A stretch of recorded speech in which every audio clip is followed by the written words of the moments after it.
What's up, guys? Welcome to episode 29.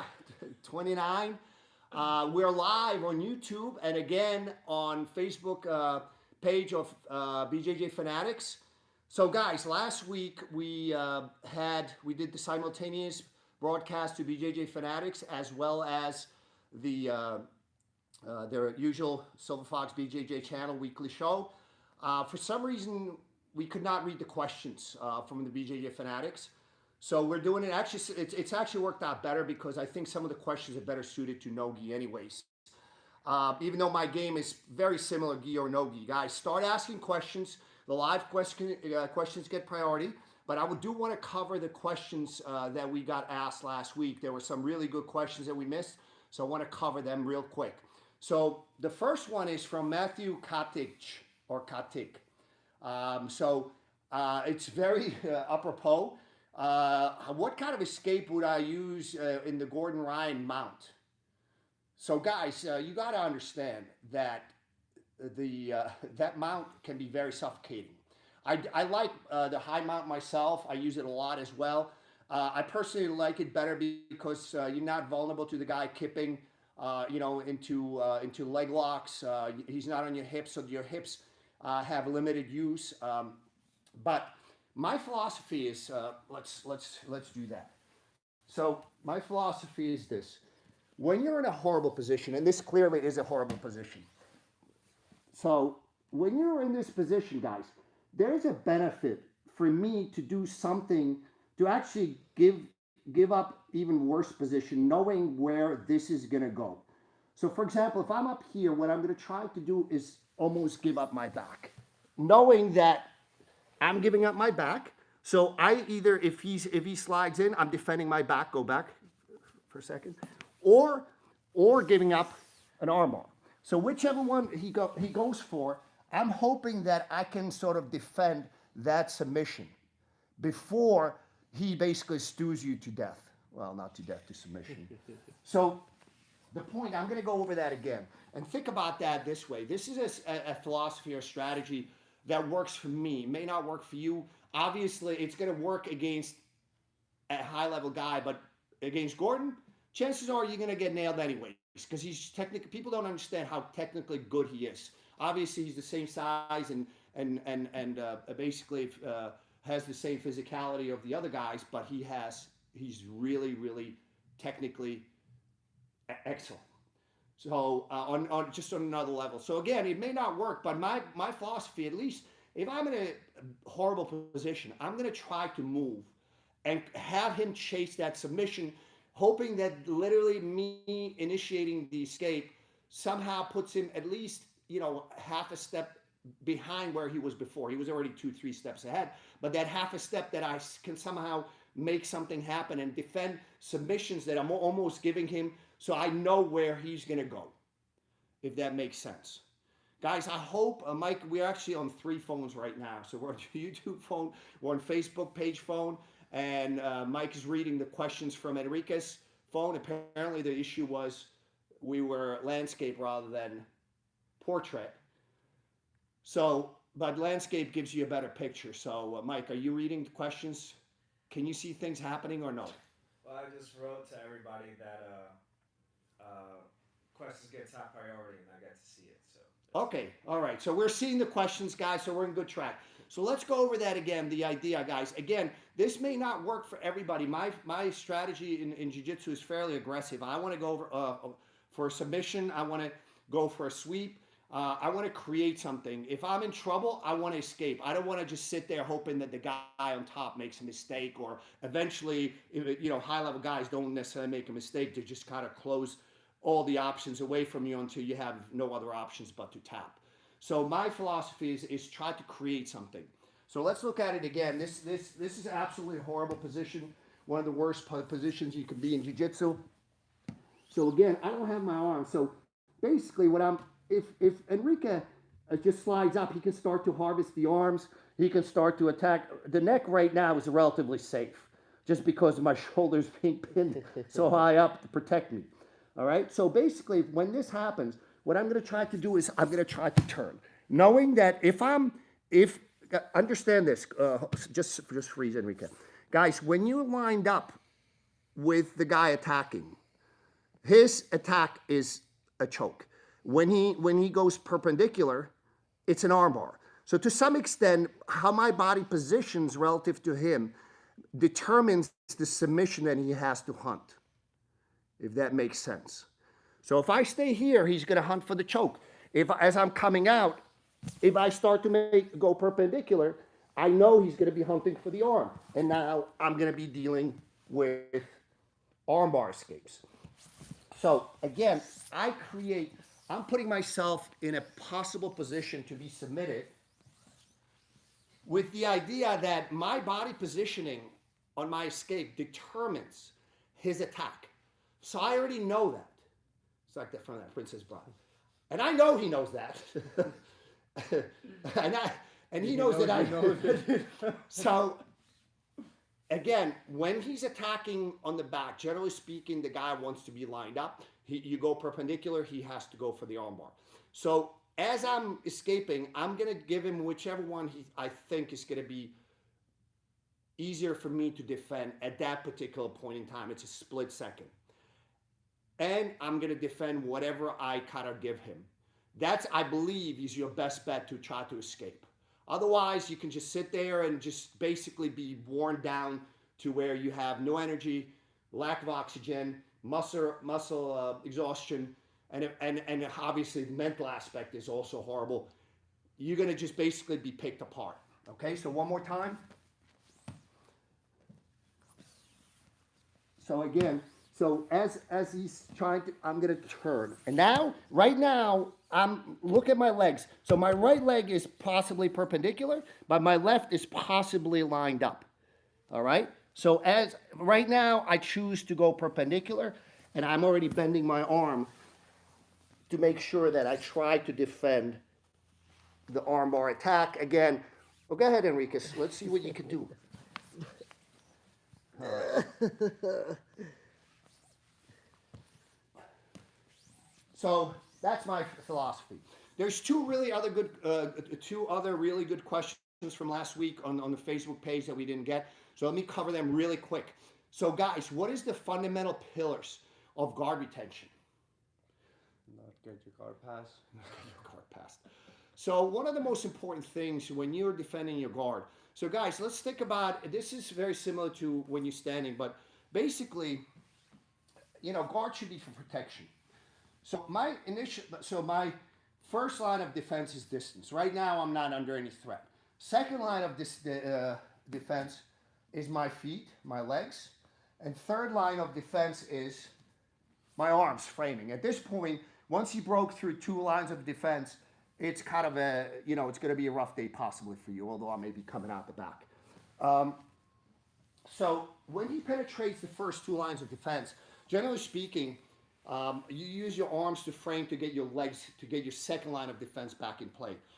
The biggest problem with guard retention is this, though. People get back to second line of defense, meaning they get the legs back in play, but not the upper body. So think about it. Guard is for protection. But if you're under constant assault, I always think of jiu-jitsu as like a medieval battle. You're in a castle, and if you're under constant assault, at some point, those defenses, the wall's going to come down, you run out of water, you run out of food, whatever it may be. At some point, if you're under constant assault, the defenses will crumble. So at some point, you need to go from defense to offense. So when you have somebody passing your guard and you recover your guard, don't just think about getting into the second line of defense, getting your legs back in play, but make sure now you engage the upper body and you go into an offensive mode. So I will demonstrate, for example. So Enrique's coming through, so I frame out and I go back in, and most people are like, oh, thank God I recovered guard. And this is constantly happening. So again, there's a benefit to doing guard recovery drills, but the guard recovery drills in themselves are good, but you need to add one more element, and that is get your upper body engaged and go into the offensive mode, because now he will no longer be attacking. So I will do So before I was just recovering guard. So now, again, I go into offensive mode immediately. Yes. Okay, let's look at it one more time. So again, once I recover guard, so Enrique maybe passes my guard, I frame, recover my legs, and I go immediately into an offensive mode. So right now, Enrique is not passing my guard. Yes. Now he's fending off my attack. And I don't have to worry about recovering guard. The last good question we had is deep half guard. What is my favorite ways to deal with deep half guard? My favorite ways to deal with deep half guard is get an underhook under the arm or the leg. So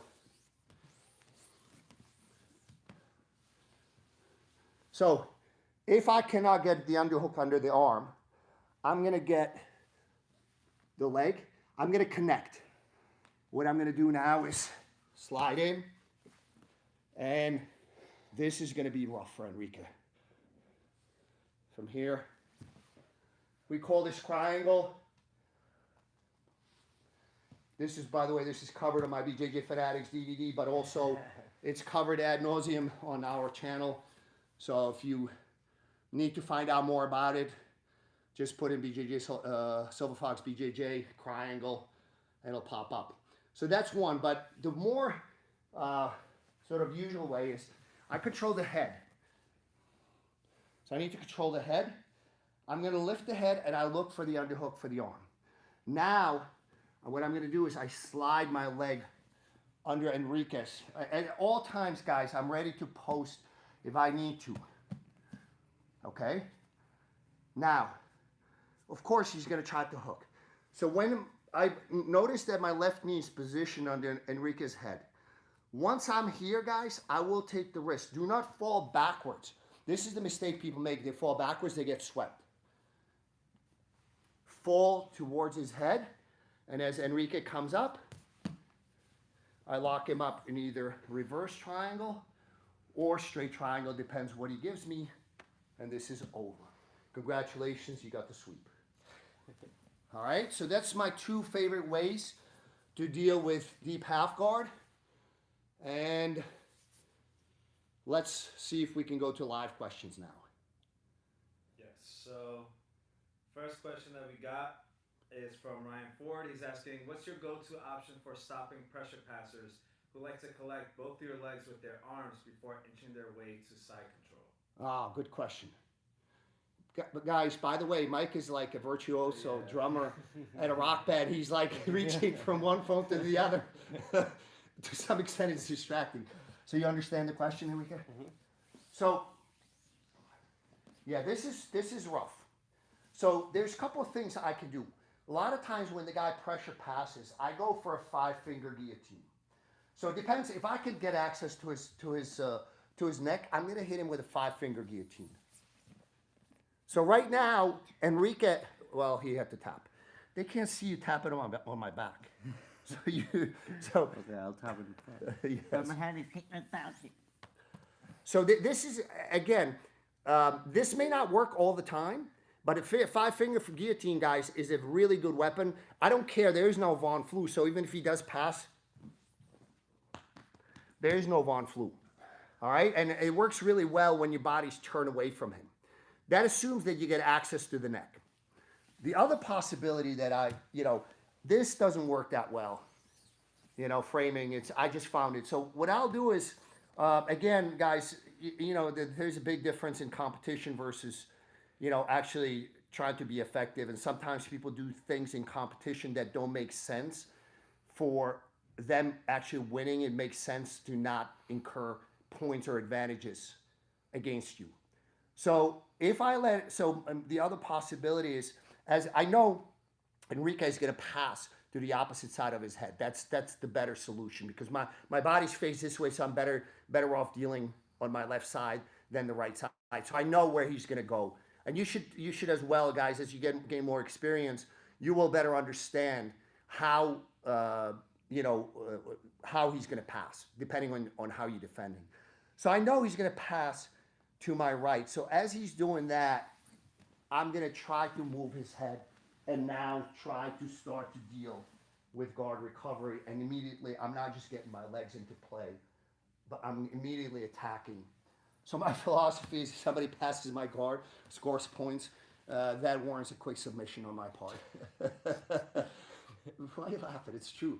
So that let's go over that idea again, guys. I understand if this fails, Enrique might get an advantage for a quick guard pass. But again, if you use the philosophy that I explained a few minutes ago on guard recovery, that, okay, he passed my guard, but I immediately go into an offensive mode, get my upper body engaged as well as my legs.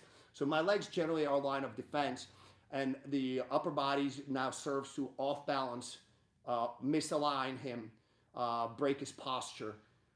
Immediately you're in a good position to either hit him with a quick submission or at the very least threaten enough that you can get a sweep.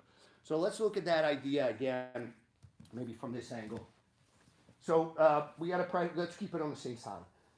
So again, I'm going to try to hit him with a quick 5-finger guillotine. If that doesn't work, I know he's going to be, so as he starts to squash and starts to move up, what I'm trying to do is get his weight off me as I move my body off to the side. Guys, there's a big value to know exactly how far you need to shrimp or move your hips to be able to recover that inside leg. So this time, Enrique now covered my hips. So go ahead, keep moving. I'm going to try to come out the back way. I know I'm so... And I just keep moving. That's another thing, guys, that goes back to guard recovery. Do not stop moving.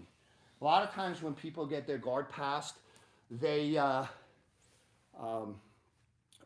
that momentary disappointment where they kind of wilt for a split second, and that's when the guy solidifies his control. So one of the most important things, I view guard passes, even though if I'm on the bottom, he passes my guard, it's an opportunity to attack. All right, so let's look at it one more time. Do not stop moving. So again, heavy pressure passing. I try to attack the neck. He goes, I get an underhook. Now he's squashing. I'm defending immediately. Yeah, come on, I keep moving. I keep moving until... So that's another thing, guys, is just keep moving until you have an opportunity to reverse him or put him away. What else we got, Mike? And we'll bounce to YouTube and back to BJJ Fanatics. A related question to bottom side control is Angel Diaz is asking, how do you hit a Darce from bottom side? I don't. You can do it, but I found it that it's difficult to pull off against high-level players. Look at Jeff Glover. He does a lot of Darce and anacondas from the bottom, but it's very difficult to hit from the bottom side control. And another question we got is from Linus. He's saying, we are looking forward to your visit in Sweden. Yes, I'm looking forward to it as well. When I get there, I'll tell you why I've never been to Sweden. There's 2 reasons, well, 3 reasons I always wanted to go to Sweden. I will disclose only in person. And he's asking, how would you address an opponent who's really good at inversion to prevent a guard pass? So I'm on top. Yeah. Oh, okay. How will you? What was the question? So you're good at inverting, which is a good question because that's Enrique is really good at inverting. So one is an accidental elbow as he tried to post.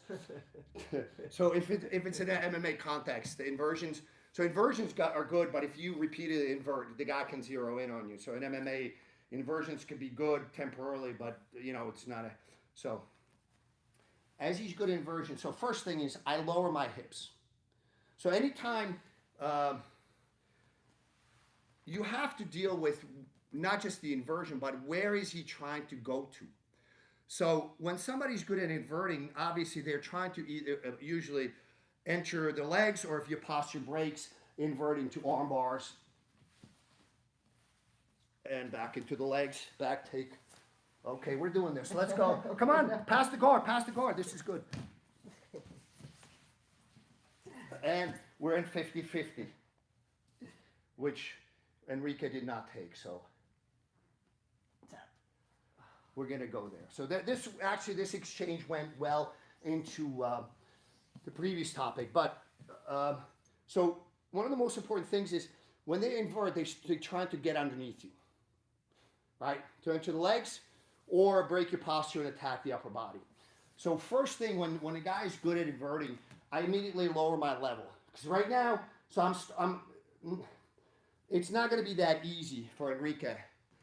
So let's do it again. So I lower my level. So right now, Enrique has a hard time getting underneath me. All right, so I want to make sure that I block his entries into my legs or possibly my arms.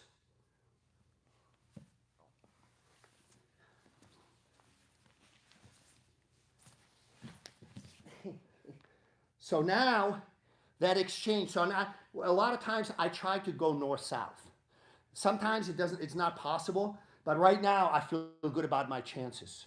Oh, no, leave it there. I'm trying to explain something to the people on camera. So I'll attack this arm, and from here, even though Enrique comes up,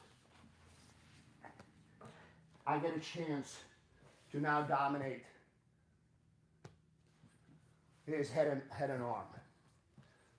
So let's look at it again. Why don't you invert like when you go legs behind? Okay. Yeah, this is actually, you have no idea how much I deal with this. So I have a couple of regular training partners that I use every week. Enrique being one of them. So this is not easy. Yeah, so from here, when you get somebody really flexible and they start, I'm going to do this once. I've done this to a guy that's like 230, but I don't want to do it. Yeah, I'm going to do it. So sometimes when the guy starts to invert, you get really low. And a lot of times, people, you pressure, normal people will generally give up one side or the other, especially if I weave my hand through. But sometimes you got somebody. So what I'll do is clasp my hands, lift them up, and now I will attack the turtle. All right. So again, with inversions, I try to lower my level to not allow them to get underneath me. I will try to isolate head and arm. So even if I wind up in half guard, once I sort of straighten them out a little bit, I have a possibility to either pass the guard or threaten submission, which now allows me to pass the guard. So I use attacks for submission and improving my position intermittently, depending on what is he giving me. Sometimes people say, okay, I have this, and I'm going after this no matter what. That can bite you in the ass. And one last question we'll fit in before we close out. This is from Adolfo Ferranda. He's asking, Fox, how do you deal with the guy who just balls up super tight on his back like a dead bug, and it makes passing and attacks pretty difficult? Well, here's my philosophy, guys. So when I started Brazilian Jiu-Jitsu, this is back, the first seminar I've ever been to was the Gracie seminars in Sheraton Tower, Parsippany, New Jersey. I believe it was 1991. Helio was there, Hoyler was there, Hoyce was there, Horian, Hickson, everybody. There was like 20 of them, 25. They brought some, it was like 10, 15 kids. And at the time, I was doing stand-up, and I was, not comedy, but striking. And at that time, everybody looked at Brazilian Jiu-Jitsu as a form of self-defense, as a martial art. And it's become a bit of a sport, and I think I try to keep within my teachings sort of the two contexts. And I try to make people understand something that might be good for the sport aspects or grappling aspect of Brazilian Jiu-Jitsu may not necessarily be good for as a form of self-defense. To me, MMA is probably the closest proxy for self-defense. So I pay attention. If you can be hit from position repeatedly, you need to get out of that position fairly quickly. So, ball up. So obviously, I need to lead with my hips because I don't want to take an up kick. Obviously, in an MMA perspective, Enrique's going to take a couple of blows to the head. So, Let's play this out. No, don't be afraid. I'm not gonna hit you. Maybe by accident. Mike, do we have good frame on Fanatics Yeah. page as well? Okay. So again, I want to try to keep that. So why are you cowering? Because you're trying to hit me. I was not. I was protected. So guys, if obviously in a self-defense scenario, I gotta worry about an up kick. So, but if he's allowed to up kick, I'm allowed to hit as well. So right now, once I get this point, I can hit. Once you can hit, you can move forward. Now let's look at it purely from a grappling standpoint. So a lot of times I will try to, and now we're in this position again.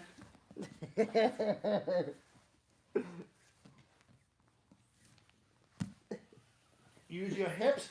Use your hips. And we have liftoff. So again, understand what context you're using. Make sure that if he can up kick, I can hit him. If he cannot up kick, if it's purely grappling context, approach and see if you can jam him up. Once you jam him up, move. If you cannot jam him up, change the angle. Again, try to jam him up. Once you can jam him up, you can pick him apart. And on BJJ Fanatics, Dave Pomeroy says, love this. Awesome. We're gonna try to make this a regular feature. So on the Fox BJJ YouTube channel, we do this every week, same time, 10:30 a.m. Eastern Time, 15:30 to Greenwich Mean Time. If you're wondering what GMT stands for. And I'm with Ryan Ford. We did this last week. We did it this week, and we're gonna try to do this at least once a month to do the troubleshooting. Basically, what we do is we take questions and we try to troubleshoot those questions live, so you guys can comment, ask follow-up questions, and we love to do this on both on our channel as well as the BJJ Fanatics page. All right. So guys, we're done. We will see you next time. Looking forward to it. Yes, like, share, subscribe. Yeah, all of that stuff. Buy the DVDs. You're already on the BJJ Fanatics group. We'll see you guys next time.